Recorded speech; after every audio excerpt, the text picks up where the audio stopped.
kopi dan juga Zasweet lah. So hari pertama saya balik minum, okey. Kopi tu malam tu juga kita try. So memang melawas lah. Tapi melawas dia tu cara yang baik. Contoh dia tak ada nak sakit-sakit perut kan. Berasa naturally. Kita pergi settle. Tapi kepuasan tu ada. Faham tak? Faham. Jadi kita buang tu memang puas lah. Okey. Kemudian pagi saya try Zasweet. Macam tu juga before saya ketik dalam botol.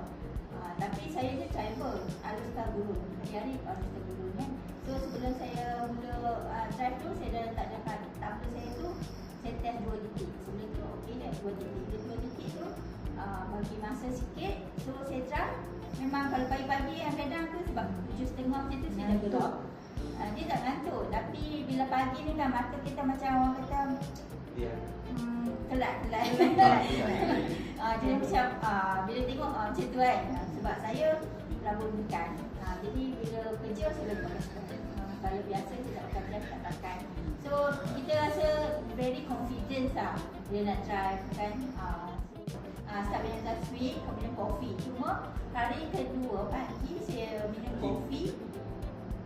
Pagi saya kurang sikit kafein. So mungkin kita boleh suggest lah kat kawan-kawan. Kalau kurang kafein mungkin agak kurang sesuai dengan kopi. Tapi hari pertama lah bila saya makan saya cakap kualiti macam berat. Tapi saya control dengan air putih lah. Banyak putih. So petang dengan hari tu dah okey. So second day masih lagi kopi sebab dia ada main sikit, kurang sikit. Tak macam hari pertama berat, paling berat.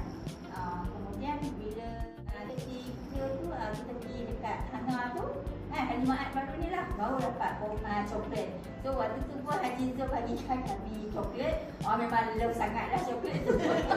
So kopi tak pandang dah. Macam tu saya suka dekat coklat. So saya dah test coklat tu lagi suka. Kemudian saya dapat untuk susu. Susu tu, susu kambing saya jenis yang suka terus terang lah.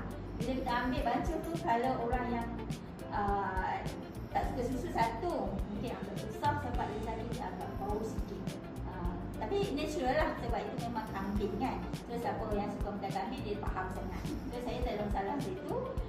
Cuma saya tak tahulah sama ada sesuai atau tak. Kalau susu kambing tu bila nak baca dengan coklat ni. Saya try tadi pagi saya laju tapi dia besar sikit lah tumbler tu sebab dia perlukan dia pekat kan. Coklat tu pun pekat, susu pun ni. Saya campur susu dengan coklat, lagi sedap.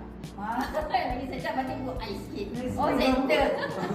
Saya memang macam tu lah. Saya suka buat benda tu yang fleksibel dan kita pun suka minum. So apa yang saya dapat dia totally yang benda tu energy bagus. Energy bagus.